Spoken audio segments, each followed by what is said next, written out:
n'est pas mon colis.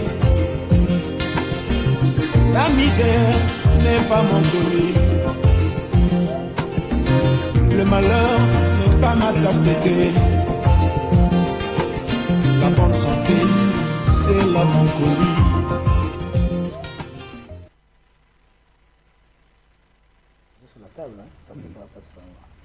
Bien, chers téléspectateurs, nous voici à l'heure de la génération de I, cette heure que vous attendez tous.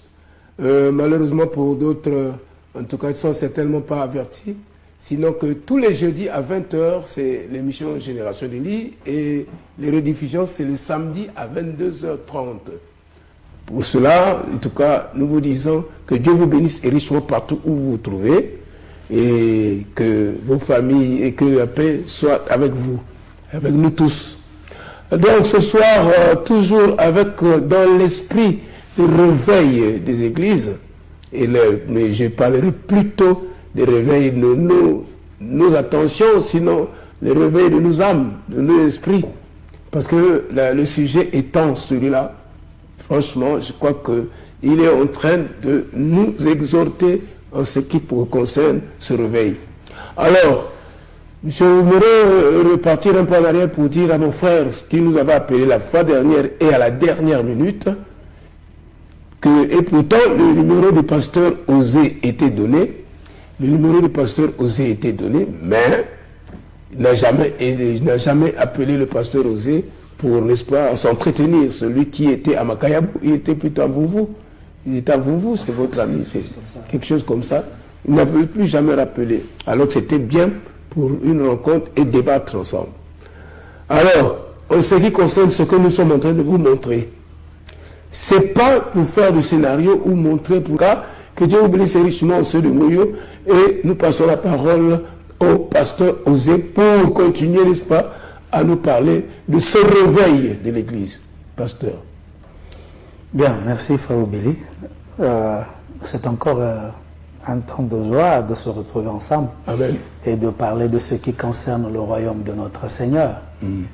Mais face à ce qui se passe aujourd'hui, il est très avantageux aux frères et aux sœurs de se réveiller et de voir les choses du bon côté.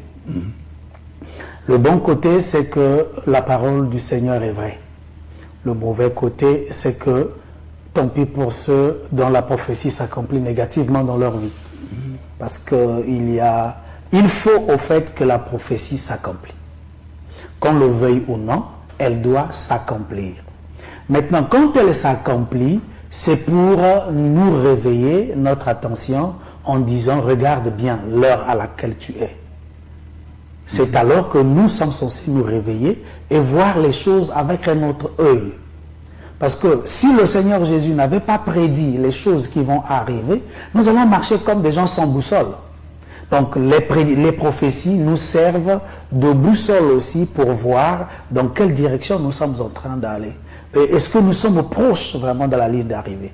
Voilà pourquoi il faut toujours donner de l'importance aux prophéties. Surtout quand ça vient du Seigneur Yeshua, Jésus lui-même.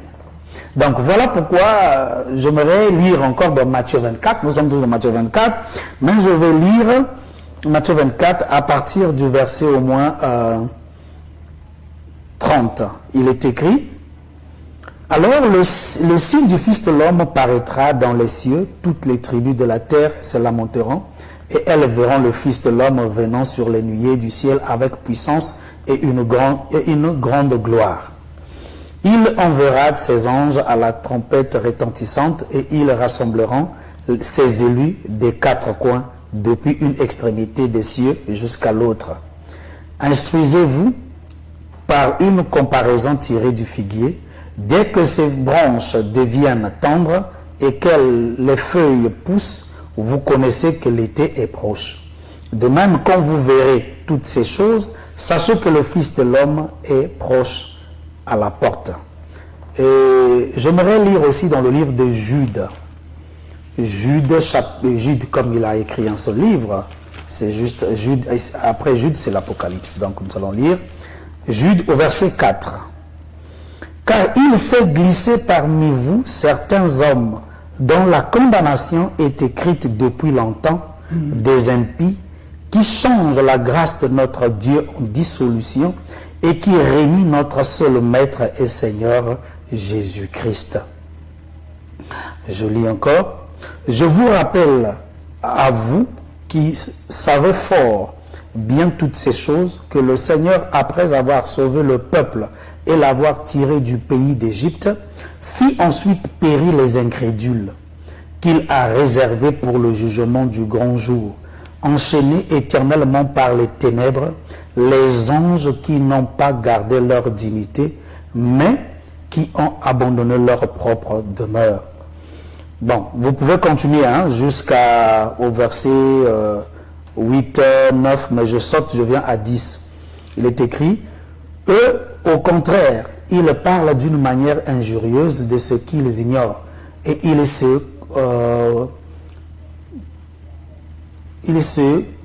corrompent dans ce qu'ils savent naturellement comme les brutes. Mais malheur à eux, car ils ont suivi la voie de Caïn, ils se sont jetés pour un salaire dans l'égarement de Balaam, ils se sont perdus par la révolte de Corée. Ce sont des écueils dans vos agapés, faisant impudemment bonne chère, se répaissant eux-mêmes. Ce sont des nuées sans eau, poussés par les vents, les arbres d'automne sans fruits, 2 fois morts, déracinés. Je vais encore prendre 2 Pierre, chapitre 2. Il est écrit au 2 Pierre, chapitre 2, à partir du verset 1. Rejetez donc toute malice. Non, ça c'est 1 Pierre. Je prends 2 Pierre, j'ai dit, chapitre 2. Oui, 2 Pierre, chapitre 2. Il y a eu parmi le peuple de faux prophètes, il y aura de même parmi vous des faux docteurs, qui introduiront des sectes pernicieuses et qui régneront le maître qui les a rachetés, attireront sur eux une ruine soudaine. Plusieurs les suivront dans leur dissolution, et la voie de la vérité sera calomniée à cause d'eux. Par cupidité, ils trafiqueront de vous au moyen des paroles trompeuses, eux que menace depuis longtemps la condamnation et dont la ruine ne sommeille point. Frère Billy, je ne sais pas ce que les frères lisent, ici ils lisent la Bible comme moi, parce que tout est écrit. Nos aïeux qui nous ont précédés dans ce chemin de la foi nous ont attiré l'attention sur ce qui viendra. Le Seigneur Jésus a prophétisé, les apôtres aussi ont prophétisé. Ça veut juste que nous sommes les bénis. Nous sommes bénis, pourquoi? Parce qu'ils ont pris la peine de nous mettre en garde face à des choses à venir. Qu'est-ce qui viendra? Il nous attire l'attention sur la chose dont nous ne prêterons pas vraiment attention. Parce que ça ressemble tellement au vrai, si bien qu'on ne va pas perdre le temps pour chercher à examiner minutieusement c'est quoi exactement. Car n'oublions pas qu'il se transforme en un ange de lumière. Lui qui, le malin, lui qui, Satan, l'impie, se transforme en un ange de lumière. C'est vrai, le Seigneur Jésus est venu par l'ordre du Père, mourir à la croix pour qu'il porte nos fardeaux, afin que nous soyons délivrés et affranchis des ténèbres. Il est venu nous donner le salut. Il est venu nous donner la capacité de reprendre la communion avec le Père, afin que ceux qui étaient jadis éloignés soient rapprochés par sa mort. Et voilà, nous avions été rapprochés. Rapprochés dans quel but, frère Obili? Rapprochés dans le but de servir Dieu. Pas de se servir de Dieu pour s'enrichir. C'est là que se trouve le grand problème. Le motif pour lequel Dieu nous prend est différent des motifs qu'animent les gens qui sont dans les assemblées aujourd'hui. Le vrai Dieu a dit ceci, venez à moi, vous tous qui êtes chargés et fatigués, je vous donnerai du repos. Il nous appelle à venir à lui. Maintenant, il dit ceci, je vous donnerai mon joug, car mon joug est léger, et doux et léger. C'est ce qu'il nous dit, ce qu'il veut faire dans nos vies. Parce que nous ne sommes pas les premiers qui ont marché avec Dieu. Abraham est le père de la foi. Tu comprends? Il est le père de la foi. C'est reconnu par tous. Nul ne peut douter de sa position qu'il a eue de père de la foi. Mais avant qu'il ne devienne père de la foi, Abraham a fait un chemin. Abraham a marché avec Dieu. Mais marcher avec Dieu de Abraham dont nous parlons, on n'a pas vu la démonstration pluviale des miracles faits par Abraham, parce qu'il est pour prouver qu'il est en communion avec le Dieu créateur. Tu comprends, frère Billy? C'est ça nos pères, ceux qui ont posé les bases de la marche avec Dieu. Mais le Dieu là est toujours tout puissant. Il n'a jamais changé de puissance. Il est resté puissant. Mais dans la marche avec Abraham, tu remarqueras quelque chose. Il a été du nombre de ceux qui ont révélé la justice de Dieu.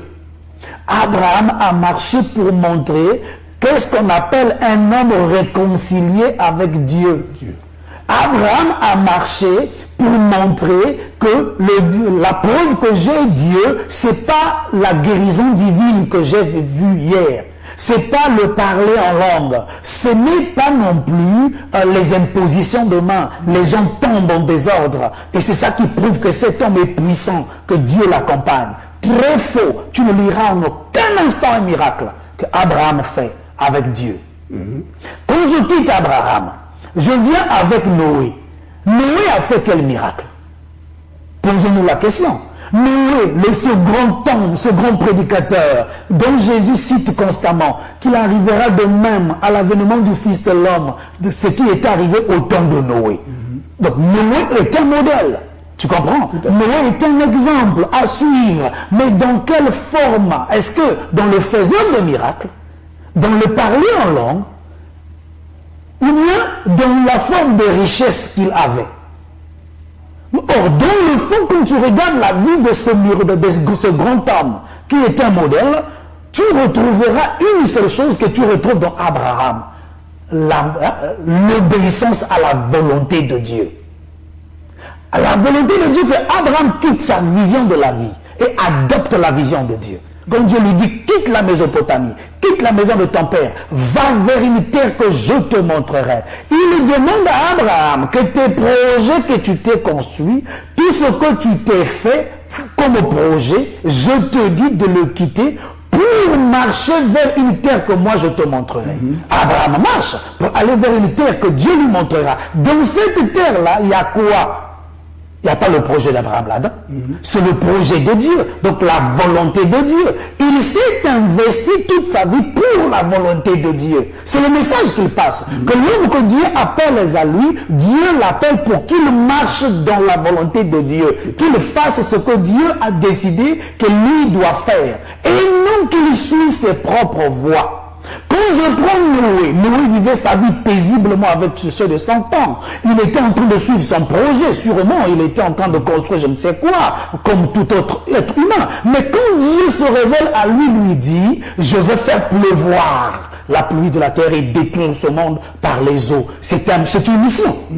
Noé quitte sa voie, ses projets, se décharge de ses projets à lui et prend la volonté de Dieu et vit pour la volonté de Dieu. Quand je viens chez Job, Job qui avait sa femme, ses enfants, Job qui avait des biens, Job qui avait ceci, cela, mais qu'est-ce qui lui est arrivé? Une épreuve, sans pourtant qu'il ne commette un péché quelconque qui donne le droit à Satan de toucher à sa vie, à la vie de sa famille, ni à ses biens non plus. Non! Dieu, quand il dit à Satan, il ne dit pas que Job est pécheur. Au fait, il ne, comment est-ce qu'on dit, ne reproche pas Job de quelque chose. Il dit à Satan, as-tu vu mon serviteur Job, comment est-ce qu'il me craint? Donc, il s'inventait de Job. Vous comprenez, frère Billy? Quand il s'inventait de Job, ça veut dire que Job faisait sa joie. Quand un enfant fait la joie de son père, c'est parce que l'enfant fait la volonté de son père. Or, Job était dans la volonté de Dieu. Obéissait à ce que Dieu avait placé comme plan pour que Job vive. Ça veut dire que Job a accepté l'épreuve dans laquelle Dieu l'a placé. Sans pourtant commettre le péché, ni accuser les sorciers, les magiciens, chercher qui est à l'origine de son malheur. Il a regardé le ciel et la terre, il a compris que je ne me reproche de rien. Je suis sûr que toi, mon Rédempteur, non plus tu me reproches de quelque chose. Mais ce genre de truc m'arrive dans ma vie, c'est douloureux, mais il demande à Dieu plus de force afin de supporter. Parce qu'il ne comprend pas pourquoi Dieu l'a permis. Mais aujourd'hui, quand tu prends ces trois éléments, nous avons lu dans Ézéchiel 14, parce que si j'ai parlé d'eux, pour gagner du temps, je ne suis pas venu lire la Bible pour vous, mais juste pour gagner du temps, je récite. En fait, il est écrit, si je veux détruire une ville ou une nation, et que je trouve là quelqu'un comme Abraham, Noé, Job, je l'épargnerai. Pourquoi Dieu dit les prend comme des modèles? Parce que c'est le modèle de ceux qui ont abandonné leur projet pour vivre les desseins de Dieu. Maintenant, quand Moïse était en Égypte, lui aussi, suivant les voies de Dieu, comme tout le reste des hommes, mais il n'a pas encore commencé à vivre le projet divin. Maintenant, ce jour-là, quand Moïse se retrouve devant l'Égyptien qui t'appelle les Juifs, il ressent la révolte monter son cœur envers l'action et décide de tuer l'Égyptien. L'Égyptien est mort. Et Moïse fuit. Quand Moïse fuit, il se retrouve vers Madian. Or, il ne savait pas que le plan de Dieu pour sa vie a commencé à se déclencher. Donc Moïse se retrouve loin du palais royal, là où il y avait tout le confort, le bien-être possible, et se retrouve comme un nomade de caverne en caverne, dormir à la belle étoile, sans comprendre exactement qu'est-ce qui lui arrive. Il se posait des questions, qu'est-ce qui m'arrive? Jusqu'à ce qu'il se retrouve devant le puits, et il est devant les filles de Jéthro, et il se retrouve maintenant dans la maison de Jéthro. Il a trouvé une femme. Et il s'est marié.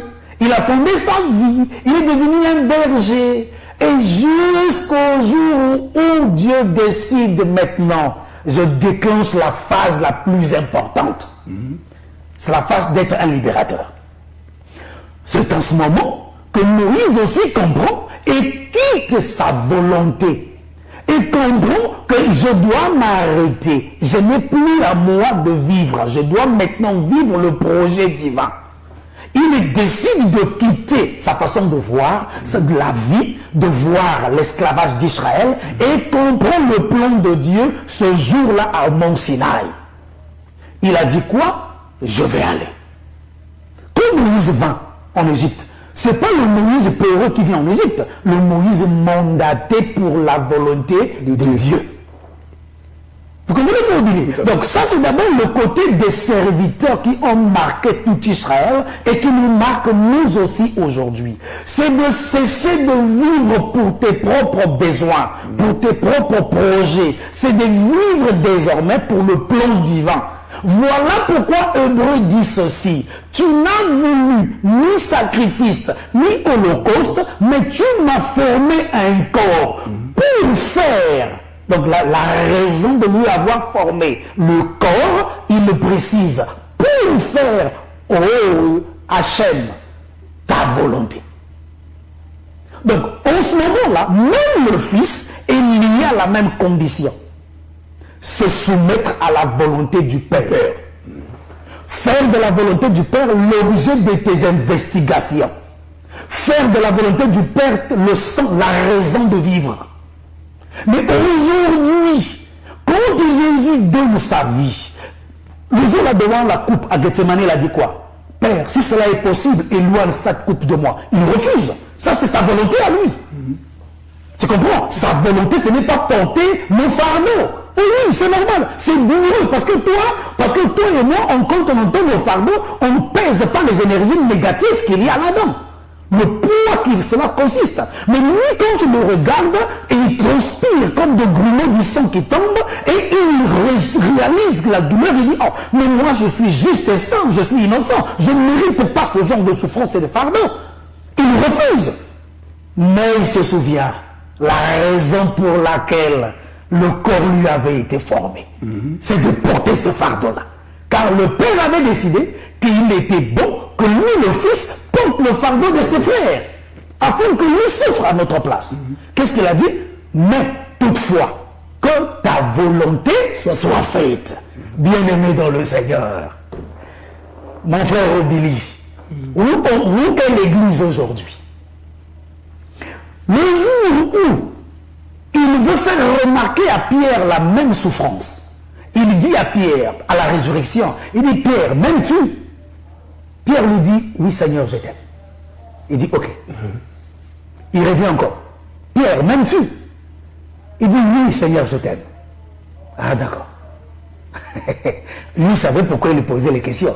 Il répète encore, Pierre, m'aimes-tu?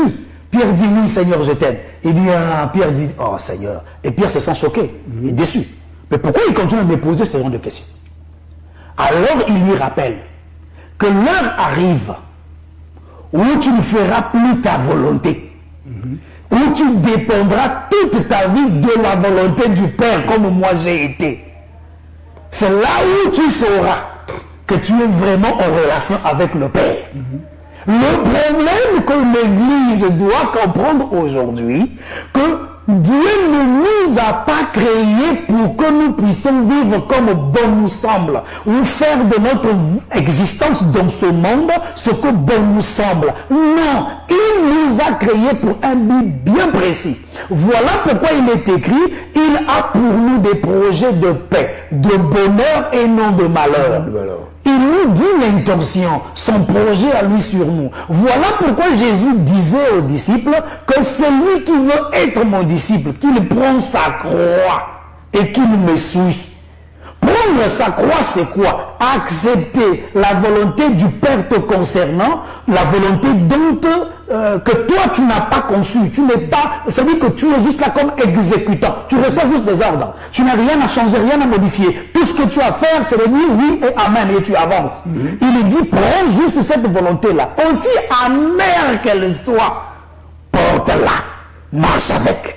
Même si on te critique, parce qu'il a dit, on vous haïra à cause de mon nom. On vous tapera à cause de moi. On vous méprisera. Le père et le fils ne va plus s'entendre. Maman et la fille ne s'entendra pas. Mais malgré ça, il dit, attache-toi à moi. J'ai aimé une chose, un jour il dit, ne pensez pas que je sois venu apporter la paix. Et il est écrit quoi? Qu'il est le prince de paix. Mais le prince de paix dit le contraire. Je ne suis pas venu apporter la paix. Je suis venu apporter une séparation. Dans d'autres versions, une division entre le père et le fils, entre la mère et la fille. Pourquoi? Parce que les parents aussi ont une volonté, qu'ils ont un projet sur nous, leurs enfants, qu'ils ont établi, dont ils veulent voir que les enfants vivent pour cette chose-là. Maintenant, Dieu qui est notre créateur, vient maintenant changer la donne quand il te prend. Il fait de toi son instrument à lui pour sa volonté. Automatiquement, ta volonté et la volonté des parents est mise à l'arrière-plan. La volonté de Dieu est mise en avant. Pourquoi? Et ça va créer la guerre. C'est là où on commence à attaquer les pasteurs. Il a détourné mon fils. Parce que papa trouve que le fils ne suit plus les projets dans lesquels l'enfant a été éduqué. Papa trouve que l'enfant commence à parler d'un Dieu, servir Dieu, de vivre pour Dieu, alors que là, il y a un problème. Tout à fait, oui. Moi, je ne trouverai plus gain de cause là-dedans. Voilà pourquoi il y a des menaces. C'est là où il parle. Il n'y aura plus de paix. Maintenant, aujourd'hui, quand tu regardes l'Église, au lieu de s'investir dans cette volonté, au lieu de, même quand les disciples sont venus le voir, maître, apprends-nous à prier, il a dit ceci, notre Père qui est aux cieux, que ton règne vienne. Et que ta volonté soit faite. Et que ta volonté soit faite sur la terre, comme elle est faite au ciel. Frère Obili, la preuve de marcher avec Dieu, c'est pas par les miracles. C'est pas les miracles qui confirment que Dieu est avec toi. C'est pas les miracles qui confirment aussi, ni les délivrances que les gens se cachent derrière, que Dieu est avec toi. Non. Ça là, il a donné à tout le monde. Même les faux prophètes sont champions dans ces choses-là.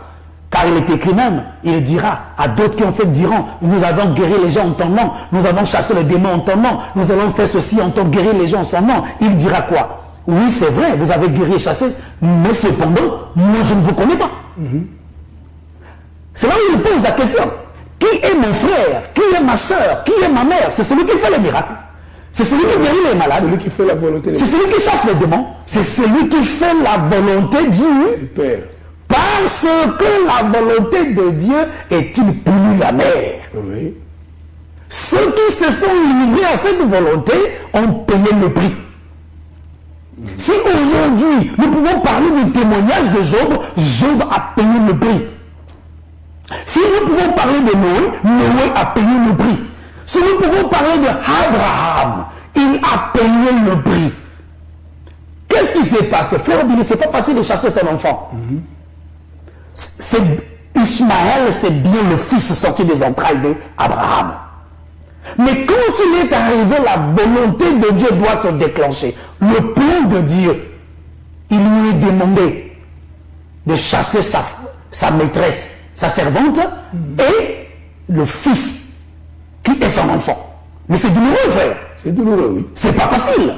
Mais Abraham, pour la volonté de celui qui maîtrise toutes choses, a accepté de souffrir de l'obéissance et a laissé partir son fils, les larmes aux yeux. Frère Obili, je dis souvent à l'assemblée, à la communauté là où je suis en train de conduire, j'ai dit souvent et je le répète et je vous le dis à vous aussi aujourd'hui, il n'y a pas d'obéissance à Dieu avec des sourires.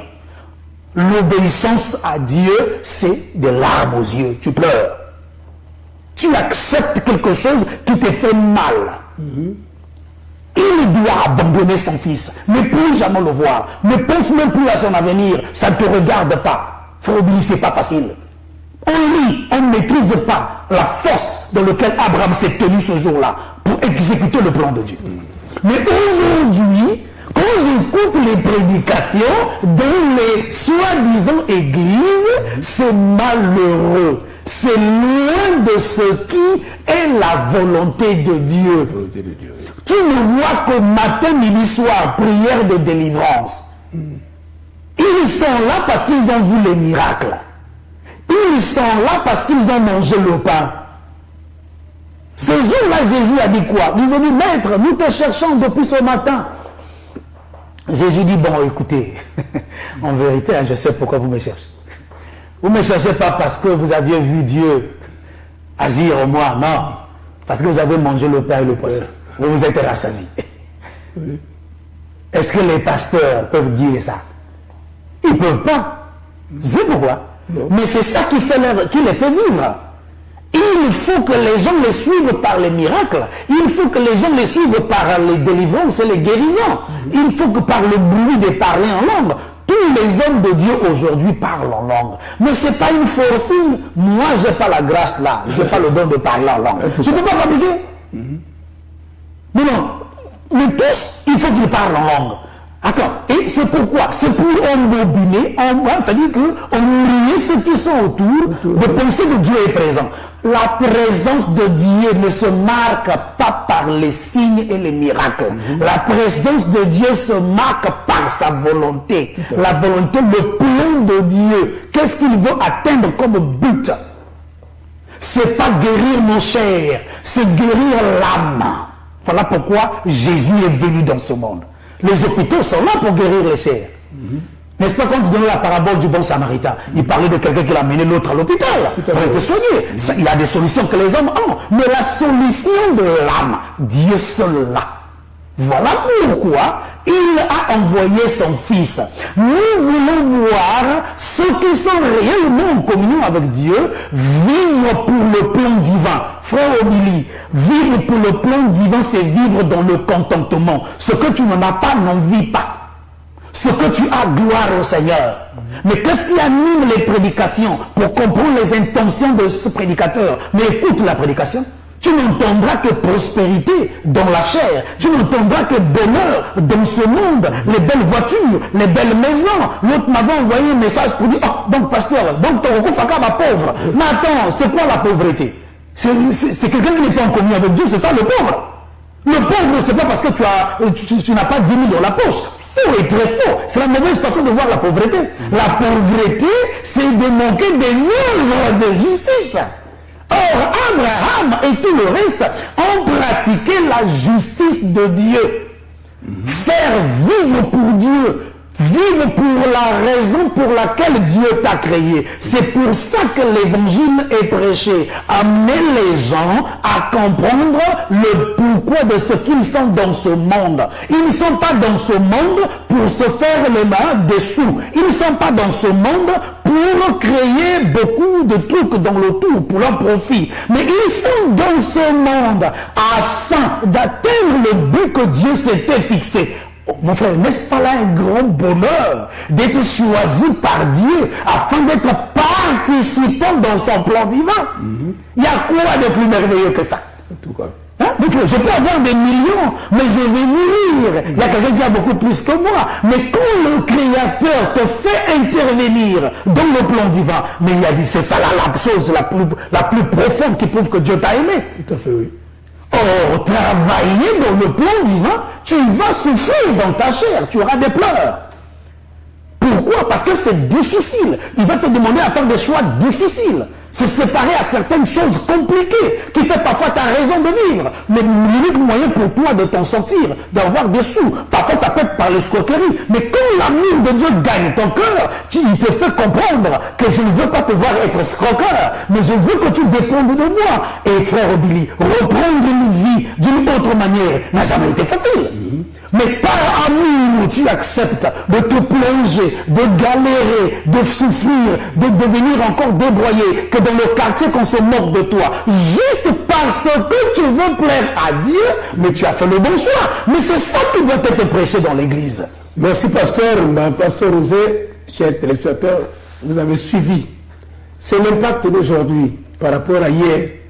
L'église d'hier et d'aujourd'hui, comparé à l'église d'hier, je crois que vous aurez la solution. Le mal existe-t-il? Si oui, je veux avoir les gens autour de cette table. Donc les volontiers. Le mal existe? Si oui, ok. Qui en est le créateur? Le mal existe-t-il? Qui en est le créateur? C'est les prochaines, n'est-ce pas, émissions, la prochaine émission que nous pensons réaliser sur cette tribune.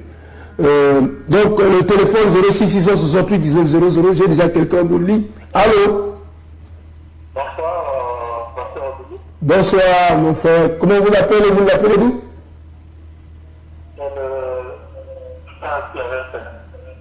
Pardon?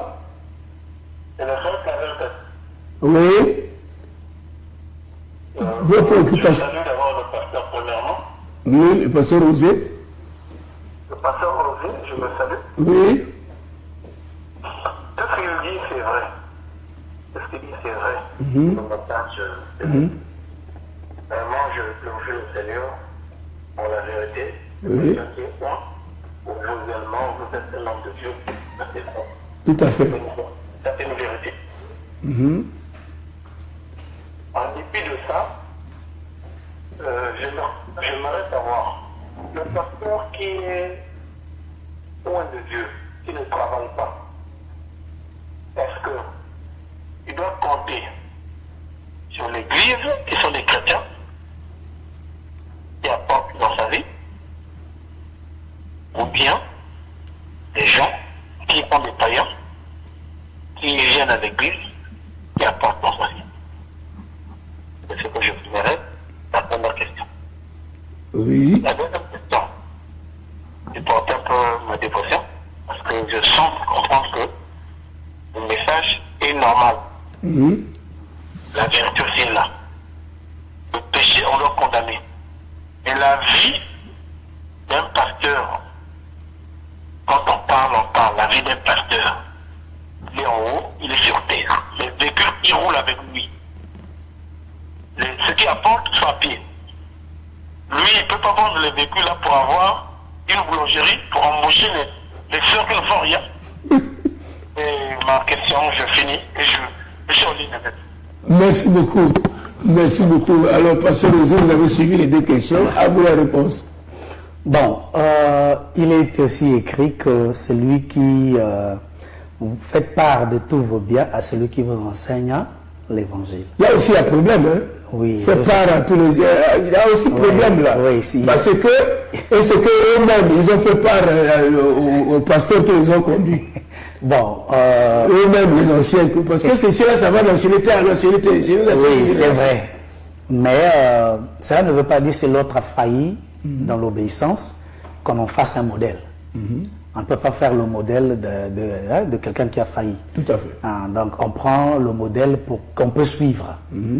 Car il est demandé à tous de le faire. Tout à fait. Mais comme l'autre n'a pas fait, mais cela ne m'empêche pas d'obéir parce que c'est la parole de Dieu. Tout à fait, oui. J'obéis à Dieu en le faisant. Maintenant, le mal est où? C'est parce que les frères se sont accaparés de ce verset pour exploiter le peuple, les exploiter financièrement, en les poussant dans une culpabilité. Or, on n'obéit pas à Dieu par une culpabilité, on doit obéir à Dieu parce que c'est une nécessité, c'est sa parole. Et quoique je souffre dans l'obéissance de le faire, mais au moins je ne suis pas culpabilisé. Ne créez pas une culpabilité en moi. C'est ça le mal. Maintenant, quand le frère parle de l'homme de Dieu peut vendre la voiture pour créer un business, bon, c'est des idées aussi qu'il faut parfois donner à ceux qui en manquent. Tout le monde n'a pas les mêmes idées. Vous comprenez? Il est mieux aussi, non seulement le pasteur, ça dit que je parle, même les frères peuvent créer des business pour embaucher les autres. Vous comprenez? Et pour éviter aussi au pasteur trop de charges, de peur qu'il glisse trop. Mais il faut qu'ils soient équilibrés. Maintenant, ce que je voudrais dire, c'est que les hommes de Dieu aussi doivent apprendre à faire participer aux frères et aux sœurs leur bénédiction matérielle. Très souvent, ils regardent qu'à eux-mêmes. C'est ça qui cause la frustration au milieu du peuple. Mais ils doivent apprendre aussi à prendre une part, à donner aussi aux autres, pour que tous se sentent dans la paix et dans la joie, et vivent dans ce bonheur-là. Parce que quand vous ne donnez pas aux autres, ça crée un grand écart. Vous avez dans l'assemblée beaucoup d'argent qui rentre, mais vous avez des sœurs et des frères qui sont démunis vraiment, qui manquent de beaucoup de choses. Les diacres, puisqu'il n'y a pas d'autorisation de la part des conducteurs, ils ne peuvent pas prendre comme ça et donner, pour ne pas créer des conflits. Et c'est ça qu'ils doivent revoir, au fait, ne pas regarder à eux-mêmes. C'est méchant. C'est pas... La gestion des églises, la gestion des églises. Oui. Ça, c'est la gestion des églises. En ce qui concerne surtout les dîmes. Non, les dîmes, oui. Ça c'est les droits des prédicateurs. Oui. Maintenant, les offrandes, au fait, c'est la gestion des offrandes. Il y a des offrandes qu'on donne à Dieu pour un truc que j'aimerais, une œuvre que j'aimerais accomplir quelque part, mais je donne une offrande à Dieu pour que Dieu se souvienne de mon truc que je fais. Ça aussi, c'est une offrande. Il y a une offrande qu'on fait comme les offrandes quotidiennes de tous les jours. Ça là aussi, ça se donne, c'est vrai. Mais la gestion de celle-là maintenant. Nous avons encore direct sur le même frère qui revient. Allô? Oui. Le réveil est venu à la Pentecôte. Oui. Rappelez-vous d'Ananias et Saphira. Ananias et Saphira ont vendu une parcelle. Tout à fait. Pour contribuer à l'évolution de l'évangile. Dites-moi quel est l'effort que les pasteurs font pour faire accompagner l'évangile, lui qui est là. Dites-moi, quelles sont les œuvres des pasteurs? Une boulangerie, un salon de coiffure, payer même des machines à coudre pour des sœurs. Dites-moi un peu, donnez-moi quelques affaires des pasteurs pour aider le peuple en souffrance. Voilà. Merci beaucoup. Merci mon frère. Donnez quelques exemples. Il dit bien donner quelques exemples où les pasteurs ont fait des genres de choses comme ça, des œuvres où les sœurs ou les frères peuvent s'en sortir. Parce que nous voyons quand même, c'est là où moi je ne comprends pas, à un certain moment, j'ai comme le cerveau qui sort de la tête. Pourquoi? Parce que vous qui vous dites église de réveil, je ne sais pas quel réveil, vous dites l'église de réveil, oui, mais quand on voit dans la vie de Pointe-Noire, prenons seulement la vie de Pointe-Noire, aucune école, aucun hôpital, là où on forme les cultivateurs, quoi, personne. Mais vous allez dans une église où vous dites qu'ils prennent la bière, ils sont mauvais, nous allons à l'orphelinat, nous allons à les hôpitaux, nous allons fabrique de Makayabou vers le bac, j'ai vu au travers de la télé. Bon, finalement, et vous, et les Loussolo qui vont aller au ciel. Bien, j'ai oublié. J'étais en train de méditer tout le temps que le frère pose la question, Oui. et pendant que vous aviez intervenu pour comprendre le fond de la chose. L'Église n'est pas ici pour faire des actes caritatifs. Ce n'est pas la mission et le but de l'Église. Le but et la mission de l'Église, c'est d'apporter l'œuvre que Dieu a accomplie pour réparer l'âme de l'homme. Si l'Église change de direction, elle perd l'objectif pour lequel elle a été établie. Ce que nous sommes censés faire en premier, autant qu'Église, c'est de réparer les âmes. Oui. Maintenant, comme l'âme est dans un corps, vous comprenez? Nous sommes dans un monde où l'argent circule. D'autres peuvent avoir plus d'argent que les autres. C'est comme je prends l'exemple, la situation de Ananias et Saphira. Le but c'était que puisque nous avions des biens matériels, nous avons tout ceci, cela, mais il faut aussi faire participer à ceux qui en manquent. Tu comprends, frère Obini? Voilà. Pour leur donner un peu de paix. Tu comprends? Tout à fait. Maintenant, pour éviter que les hommes de Dieu ne chavirent, que les hommes de Dieu ne se retrouvent comme des gens des œuvres sociales. Nous avons quelqu'un en ligne, pendant qu'on donne une explication. Allô? Bonsoir. Bonsoir. Comment on vous appelle et vous nous appelez d'où? Je me prénomme M. Golden. Pardon? J'appelle Golden. Golden, vous nous appelez d'où? Songolo. Songolo. Oui, mon frère Golden. Je voulais poser la question à mon frère. Allez-y, parce qu'il nous reste plus qu'une minute. Oui. En fait, je l'ai suivi tout à l'heure quand il m'a dit que l'œuvre charitable ou quoi là n'est pas de Dieu. Et sans la charité, l'Église est zéro. Pourquoi nous faisons des quêtes, des dîmes, tout ce qui se passe à l'Église? C'est pour soutenir l'œuvre de l'Église. Et par la suite, si un chrétien a un besoin, s'il n'a pas pu se retrouver, il peut faire recours à son pasteur. C'est ça l'amour du prochain. Et puis, en plus, je vais dire à mon frère, personne n'est parfait sur cette terre. Et après l'Église, c'est le cœur de la prière, personne. Allah, l'Église ne veut pas dire prier. Plutôt, nous devons être des croyants pratiquants. On entend et on écoute la parole de Dieu et nous devons la mettre en pratique. C'est ce que je devrais dire à mon frère. Merci beaucoup. Bon, frère Billy, je trouve que cette chose s'accomplit souvent. Les gens écoutent ne répondent pas pour comprendre. En tout cas, nous sommes à la fin de l'émission, s'il vous plaît. Nous sommes à la fin de l'émission. Allô, vas-y rapidement. Oui, allô, bonsoir. Bonsoir. Oui, je suis le frère Nicolas Mongokamba. Oui. Oui, bon, mais je voulais bien répondre à mes frères les interlocuteurs, ceux-là qui ont parlé avant moi, selon ce que le pasteur est en train de dire. Moi, je le soutiens totalement Oui.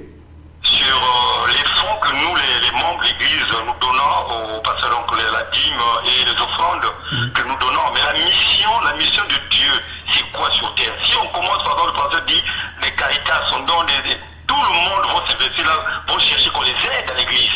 Et ça sera la mission sera détournée, comme a dit le pasteur. Mais ce que nous, les membres, nous devons nous dire, nous donnons cet argent-là pour que la bonne nouvelle soit propagée partout. Mais si eux, les pasteurs, ne pensent pas, quand ils créent une église, par exemple la Pointe-Noire, sa mission c'est quoi? Que l'église se bannisse, qu'ils aillent partout dans le monde avec l'argent il n'y a pas cette parole qui n'est pas encore arrivée. Tout à fait. Ça se propage partout. C'est ça la mission. Donc s'il faut regarder les Caritas, machin, c'est vrai ce qu'il dit, ils vont se détourner de la mission. Moi qui donne, je ne regarde pas ce qu'ils font, mais l'Église doit évoluer, mon frère. Oui, merci. C'est vrai ce que vous dites, mais aussi qu'il faut comprendre que même quand vous parlez de propager la parole de Dieu, je ne sais pas où c'est. Hein, qu'on propage la parole de Dieu. Je ne sais pas. En tout cas, moi, je ne sais pas. Moi, je suis observateur, je suis investigateur. Mais je ne vois pas comment les gens propagent la parole de Dieu ici à Pointe-Noire pour aller dans les villages là-bas. Sinon, je vais vous compter les villages qui souffrent, qui n'ont même pas un pasteur là-bas. Je peux vous le compter, j'ai déjà fait les tours. Mais aujourd'hui, moi, je ne sais pas quelle évolution vous dites de la parole de Dieu, l'évolution de la parole de Dieu. Je suis d'accord pour évoluer la parole, oui. Mais nous avons des radios ici. Nous avons des chaînes ici. D'abord, l'émission que nous faisons ici. Prenez l'exemple. L'émission là, c'est la parole de Dieu qu'on propage. Mais combien de gens nous soutiennent ici? Combien? Mais les pasteurs là sont là. Ils nous soutiennent où? Ils ne soutiennent pas. Maintenant, comment on propage la parole de Dieu? C'est où? Bon, en tout cas, nous sommes à la fin de l'émission, Pasteur Osé. Le numéro, donnez le numéro, pourquoi m'embête? Parce que très souvent, je suis très embêté. Ok, je suis joignable au 06 oui. 437 49 24 06 437 49 24. Je suis aussi joignable au 05 037 47 08 05 037 47 08. Ainsi, frère Obili, pour clôturer, je dirais, l'évangélisation n'a pas été donnée aussi seulement aux hommes de Dieu. C'est tout le monde qui doit évoluer. Mais c'est pour ça que je dis, tout le monde, ce n'est pas seulement les hommes de Dieu. Mais moi, je vois plus les hommes de Dieu qui pouvaient faire mieux. Parce qu'ils sont anciens. Ce n'est pas les hommes de Dieu, c'est les anciens.